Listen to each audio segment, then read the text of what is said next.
दोस्तों Trident limited की बात करें तो अभी भी लोगों को यही लग रहा है कि ये छोटा सा पैनी स्टॉक है जो आने वाले समय फिर से इसकी प्राइस नीचे आ जाएगी। तो यहाँ पे आप बहुत ज़्यादा गलत साबित हो सकते हैं। ये रिपोर्ट अगर आप देखोगे तो आपको समझ में आएगा कि ट्राइडेंट ने 2020 के बाद क्या क्या अचीव किया है। ट्राइडेंट की कितनी मजबूत स्थिति है पूरे बाजार में और पूरे वर्ल्ड के अंदर। ट्राइडेंट लिमिटेड जो टेक्सटाइल सेक्टर में एक लीडर कंपनी है, क्या आने वाले समय में एक ज़बरदस्त रिटर्न दे सकती है। क्योंकि लोगों को लगता है कि कहीं ये फिर से स्टॉक 10 रुपये के नीचे ना आ जाए, यानी 1 डिजिट में चला ना जाए, लेकिन ऐसी संभावना बहुत कम है। तो जैसे कि कल हमारे सामने क्वार्टर 4 का रिजल्ट भी होगा, तो रिजल्ट की क्या संभावना रह सकती है। और कंपनी काफ़ी अच्छा डिविडेंड हर बार देती है, इस बार भी कंपनी ने डिविडेंड का ऐलान किया है। तो क्या इस समय हमें ट्राइडेंट में इन्वेस्टमेंट करना चाहिए। यहाँ पे कुछ बड़ी अपडेट है जिनको एक एक करके डिस्कस करेंगे और जानने की कोशिश करेंगे क्या ये ट्राइडेंट हमें आने वाले समय में एक बम्पर रिटर्न दे सकता है। लेकिन फ्रेंड, उससे पहले अगर आप पहली बार हमारे चैनल पे आए तो चैनल को सब्सक्राइब कर दीजिए, एक बेल आइकॉन दबा दीजिए ताकि जब भी नया वीडियो बने पहला नोटिफिकेशन आपको मिले। वीडियो पसंद आए तो लाइक से जरूर कीजिए। चलो फ्रेंड्स, वीडियो स्टार्ट करते हैं। मैं हूँ आपका दोस्त SB दवे और हमारे अपने चैनल ऑनलाइन कमाई में आपका बहुत बहुत स्वागत है। अभी लगभग 1:30 बजे के आसपास का टाइम है। ट्राइडेंट लिमिटेड की बात करें तो स्टॉक की शुरुआत आज 34.65 पर हुई, यानी शुरुआत पॉजिटिव हुई। कल की क्लोजिंग 34.35 के आसपास की थी। इंट्राडे में 34.40 का लो भी बना, यानी स्टॉक देख सकते हो कि निगेटिव जोन में नहीं गया, बल्कि आपको देख सकते हो ऊपर की तरफ ही ट्रेड करता हुआ दिखाई देगा। इंट्राडे का हाई 35.25 का है, तो काफ़ी अच्छा स्टॉक ने फिर से आज 35 के स्तर को छुआ। अभी इस समय 34.80 के आसपास ट्रेड कर रहा है, जहाँ पे 1.31% की अच्छी खासी तेजी है। तो करंट बना हुआ है। जैसे पिछले दिनों स्टॉक ने काफ़ी अच्छी दौड़ भी लगाई थी, आप ये देख ही सकते हो। एक महीने में स्टॉक ने अभी 13.52% का ज़बरदस्त रिटर्न दिया हुआ है, यानी करीब 14% के आसपास का रिटर्न है। 30 के आसपास स्टॉक था, इस समय 35 के आसपास लगभग दिखाई दे रहा है। लेकिन पिछले 5 दिन में स्टॉक में 3.60% की गिरावट भी हुई है, क्योंकि स्टॉक आपको पता होगा 36 के ऊपर जाके आए, तो ऊपर के लेवल से इस पर करेक्शन भी हुआ है। तो यहाँ पे आप देख सकते हो कि best textile stock in India 2023। अगर इस लिस्ट के बारे में जाने कि कौन से ऐसे बेस्ट स्टॉक है जो टेक्सटाइल सेक्टर है जिसमें हमें इन्वेस्टमेंट करना चाहिए फाइनेंशियल 2023 के लिए, तो इस लिस्ट में आपको सबसे ऊपर नंबर 1 स्टॉक दिखाई देगा ट्राइडेंट लिमिटेड। यानी टेक्सटाइल सेक्टर का ये ऐसा स्टॉक है जिस पे सभी जन दाव लगाना चाहते हैं। ये नंबर 1 स्टॉक है। आप देखें तो जो नंबर 2 स्टॉक है वो वेलस्पून इंडिया लिमिटेड है, और तीसरे नंबर पर अगर टेक्सटाइल सेक्टर की बात करें तो लक्स इंडस्ट्रीज गिना जाएगा, और नंबर 4 पे है वर्धमान टेक्सटाइल। तो यहाँ पे देख सकते हो कि ये 4 स्टॉक अगर आप देखें टॉप 4 स्टॉक, जिसमें आपको सबसे ऊपर ट्राइडेंट लिमिटेड का नाम दिखाई देगा। अब यहाँ पे सबसे जो बड़ी बात है कि टेक्सटाइल इंडस्ट्रीज हमारे देश में बहुत ज़्यादा जॉब क्रिएट करती है, यानी एम्प्लॉयमेंट देते। करीब 4.5 करोड़ रुपीज़ के एम्प्लॉयमेंट टेक्सटाइल इंडस्ट्रीज की वजह से आ रही है, और कई बिलियन डॉलर का बिजनेस है। लोगों को रोज़गार देने में सेकेंड लार्जेस्ट अगर कोई आप देखें तो इंडस्ट्री ज़्यादा वो है टेक्सटाइल इंडस्ट्रीज, और ये बहुत बड़ी बात है। सबसे अच्छी बात है कि लगातार एक्सपोर्ट का बिजनेस बढ़ रहा है। इंडिया अब फोकस कर रही है कि किस तरह से विश्व में नंबर 1 बने टेक्सटाइल के सेक्टर में, और एक्सपोर्ट का कारोबार तेज़ी से बढ़े, और इसके लिए बहुत सारी कोशिश की जा रही है। फ्री ट्रेड एग्रीमेंट भी किए जा रहे हैं। पूरी GDP के अंदर 2% का अगर कंट्रीब्यूशन देखें तो वो टेक्सटाइल इंडस्ट्री से आ गया निकल के।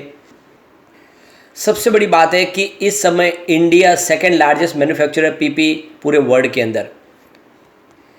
अब देखिए इंडियन अपैरल मार्केट की बात करो 55 बिलियन डॉलर के आसपास था 2020 में। अब आप देख सकते हो कि ये जो उस तेज़ी से बढ़ते हुए देखिए इसका CAGR देखें तो 10% की वृद्धि दिखाते हुए 190 बिलियन तक पहुंच जाएगा 2025 तक। तो आप देख सकते हो कि कितनी ज़बरदस्त वृद्धि हुई है टेक्सटाइल के कारोबार में। ट्राइडेंट लिमिटेड की बात करो, कंपनी की शुरुआत 1990 में हुई थी, और ये ट्राइडेंट ग्रुप का हिस्सा है। और आप देख सकते हो कि पिछले 3 दशकों में कंपनी ने अपने कारोबार को बहुत तेज़ी से बढ़ाया। 3 बिलियन डॉलर के आसपास का इनका कारोबार। अब देख सकते हो कंपनी एक तरह से यार्न मैन्युफैक्चरिंग में लीडर बनी हुई है। इसके अलावा बात लेने और बेड लेने के बिजनेस में कंपनी का आप देखें तो एक बड़ा ऊंचा स्थान है। कंपनी इसके अलावा व्हीट स्ट्रॉ बेस्ड पेपर बनाती है, केमिकल और कैप्टिव पावर बनाने का काम करती है। सबसे बड़ी बात है कि टेरी टॉवल्स बनाने में वर्ल्ड में सबसे बड़ी कंपनी है ट्राइडेंट लिमिटेड। इसके अलावा देखें तो सेकंड लार्जेस्ट प्लेयर है टेक्सटाइल इंडस्ट्रीज के अंदर पूरे वर्ल्ड के इंडिया के अंदर, और third largest yarn manufacturer India की। तो आप देख सकते हो कि कंपनी का बिजनेस कितना बड़ा है। कंपनी अपने बिजनेस को तेज़ी से आगे बढ़ाना चाहती है, और इसीलिए कंपनी देखें तो करीब 1140 रुपीज़ का निवेश करें, जिससे आने वाले समय अपने यार्न और पावर जनरेशन कैपेसिटी को बढ़ाने जा रहे हैं। कंपनी का आप देखें तो जिस तरह से लगातार अपने बिजनेस को बढ़ाने की कोशिश करी है, इसके अलावा जो सबसे बड़ी कोशिश करी है अपने डेट को कम करने की कोशिश करी है। देख सकते हो कि 2436 करोड़ रुपीज़ के आसपास उनका डेट था 31 मार्च 2019 को, जो घट के 1618 करोड़ रुपीज़ के आसपास आ गया है 31 मार्च 2022 तक। तो कंपनी लगातार अपने डेट को कम करी है और बहुत जल्द डेट फ्री होने की इन्होंने अपनी कल्पना की हुई है। और आप देख सकते हो डेट इक्विटी रेशियो इनका 0.41 के आसपास है। मार्केट कैप करंटली इसका देखते हो 15,863 करोड़ के आसपास है। तो फंडामेंटली कंपनी काफ़ी अच्छी है और बिजनेस तेज़ी से ग्रो कर रहा है। अब यहाँ पे कंपनी कल हमारे सामने रिजल्ट डिक्लेयर करेगी। कंपनी ने 24 तारीख रिजल्ट के लिए रखी है। आप देख सकते हो कल रिजल्ट आएगा और रिजल्ट के बेहतर रहने की उम्मीद काफ़ी ज़्यादा, क्योंकि पिछला Q3 काफ़ी शानदार रहा था Q2 के मुकाबले। कंपनी डिविडेंड का ऐलान भी करेगी और इसके लिए रिकॉर्ड डेट भी फिक्स कर ली गई है, यानी 1 जून को कंपनी की रिकॉर्ड डेट है। इसका मतलब डिविडेंड मिलेगा। और जिस तरह से पिछले 2 साल से 36 पैसे का डिविडेंड दिया, उसी हिसाब से 36% का डिविडेंड इस बार भी मिलने की ही संभावना दिख रही है, क्योंकि अभी भी बिजनेस के ऊपर बहुत सारे प्रॉब्लम बाकी है। जैसे कि एक्सपोर्ट का बिजनेस काफ़ी ज़्यादा इफेक्ट कर रहा है यूएस की वजह से, जहाँ पे इन्फ्लेशन की प्रॉब्लम है, जियोपॉलिटिकल टेंशन अभी भी जारी है, उसका असर देखने को मिल सकता है।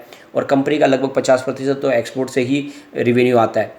अब यहाँ पे इसके रेवेन्यू की बात करें तो लगातार गिरा है। दिसंबर 2021 में जहाँ पे 1980 करोड़ रुपीज़ के आसपास था, जो सितंबर 2022 में गिर के 1438 करोड़ तक आ गया था। लगातार पिछले 4 क्वार्टर से रेवेन्यू कम हुआ, लेकिन दिसंबर 2022 में एक अच्छा बाउंस बैक देखने को मिला और रेवेन्यू 1641 करोड़ तक पहुँच गया। आशा करें कि ये आंकड़ा अब की बार और बढ़ेगा। अब यहाँ पे प्रॉफिट की बात करें दिसंबर 2021 में 211 करोड़ के आसपास था, जो सितंबर में कम होकर 37.39 करोड़ के आसपास आ गया। यानी लगातार गिरते हुए प्रॉफिट 2 डिजिट में आ गया, लेकिन दिसंबर में कंपनी ने एक अच्छा बाउंस बैक दिया और 144 करोड़ का ज़बरदस्त ने प्रॉफिट देखा। और यही परिपाटी आगे भी जारी रहने की संभावना है। इस बार प्रॉफिट कुछ बढ़ जाएगा तो फिर तेज़ी के संभावना भी बनेगी। अगर हम पिछले 2-3 साल की बात करें तो देख सकते हो मार्च 2020 में कंपनी का टोटल सेल्स 4,728 करोड़ के आसपास था, जो इस TTM में बढ़ के 6,629 करोड़ तक पहुंच गया। यानी आप देख सकते हो पिछले 4 साल में कंपनी का सेल्स अच्छा खासा बढ़ा है। खर्च में भी बढ़ोतरी हुई है। मार्च 2020 में जब 3,880 रुपीज़ के आसपास खर्च था, जो इस समय 5,614 रुपीज़ के आसपास पहुंच गया। कंपनी का ऑपरेटिंग प्रॉफिट की बात करें तो मार्च 2020 में 846 करोड़ के आसपास था, जो इस समय 1,015 करोड़ के आसपास पहुंच गया। अदर इनकम देख सकते हो कि मार्च 2020 में 20 करोड़ के आसपास थी, इस बार 25 करोड़ के आसपास है। अब इसके अलावा नेट प्रॉफिट आफ्टर टैक्स की बात करें तो मार्च 2020 में कंपनी को 340 करोड़ का प्रॉफिट हुआ था, इस समय 490 करोड़ का प्रॉफिट हुआ है। तो काफ़ी अच्छा प्रॉफिट बढ़ा है, लेकिन 2022 के मुकाबले इसमें थोड़ा सा आपको कम होता हुआ दिखाई देगा। उसके पीछे वजह भी है कि इनका जो एक्सपोर्ट का बिजनेस काफ़ी ज़्यादा प्रॉब्लम में आया है इस समय। अब यहाँ पे कंपनी के पास कैश फ्लो भी है। मार्च 2021 में जहाँ पे इनका कैश फ्लो नेट -220 करोड़ के आसपास है, इस समय +170 करोड़ के आसपास है। तो ये अच्छी बात है कि कंपनी के पास इस समय कैश भी है। फंडामेंटली कंपनी काफ़ी अच्छी है। और जो सबसे बड़ी बात है कि यहाँ पे प्रमोटर ने अपनी होल्डिंग को बढ़ा दिया है। दिसंबर में जहाँ पे उनकी 72.94% के आसपास होल्डिंग थी, इस बार 73.19% के आसपास हो गई है। और ये अच्छी बात है, प्रमोटर ने जिस तरह से अपनी होल्डिंग बढ़ाई है, एक शुभ संकेत कह सकते हैं इसको। FI ने भी जम के खरीदारी की है। दिसंबर में उनकी 2.36% की होल्डिंग थी, जो इस बार 2.43% हुई है। तो FI ने भी अच्छा खासा निवेश किया है। DI की यहाँ पे मामूली सी होल्डिंग है 0.04% की। और इसके अलावा जनरल पब्लिक की होल्डिंग देखें तो 23.09% के आसपास है। अदर्स की होल्डिंग भी 1.25% के आसपास है। तो ये शेयर होल्डिंग पैटर्न काफ़ी अच्छा है। पिछले 10 साल की इसकी परफॉर्मेंस देखें तो 10 ईयर के हिसाब से सेल्स 10% है, 5 ईयर के हिसाब से 9% सेल था, 3 ईयर के हिसाब से 10%, लेकिन TTM 2% है। तो सेल्स कंपनी का कम हुआ है और असर इसका पीछे जो है आपको पता ही है कि इंटरनेशनल मार्केट में बहुत ज़्यादा प्रॉब्लम देखने को मिल रही है। इंडिया का बाजार तो काफ़ी अच्छा है। प्रॉफिट ग्रोथ देखें तो 10 ईयर के हिसाब से 35% है, 5 ईयर के हिसाब से 20% पॉजिटिव है, 3 ईयर के हिसाब से 31% पॉजिटिव, लेकिन इस TTM -36% है। तो प्रॉफिट में भारी गिरावट हुई है। तो कुल मिला के ये जो साल भर है ये अच्छा नहीं रहा है ट्राइडेंट के लिए।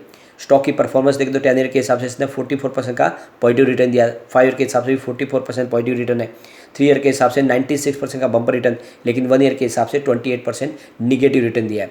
ROE देखें तो 10 ईयर के हिसाब से 14% पॉजिटिव है, 5 ईयर के हिसाब से भी 14% पॉजिटिव, 3 ईयर के हिसाब से 15% पॉजिटिव, लेकिन लास्ट ईयर 23% पॉजिटिव। तो ROE में काफ़ी अच्छा सुधार हुआ है। कुल मिला के ये एक बड़ा मल्टीबैगर बनने को तैयार है और रिजल्ट के पहले इसमें दाव भी लगाया जा सकता है। आप चाहे तो रिजल्ट का इंतजार करें, लेकिन फ्रेंड कोई भी इन्वेस्टमेंट करने से पहले अपने फाइनेंशियल एडवाइजर से बारे में ले ले या अपना खुद का रिसर्च करें, क्योंकि मैंने वीडियो आपके एजुकेशनल पर्पज़ के लिए ही बनाया। वीडियो पसंद आए तो लाइक से जरूर कीजिए।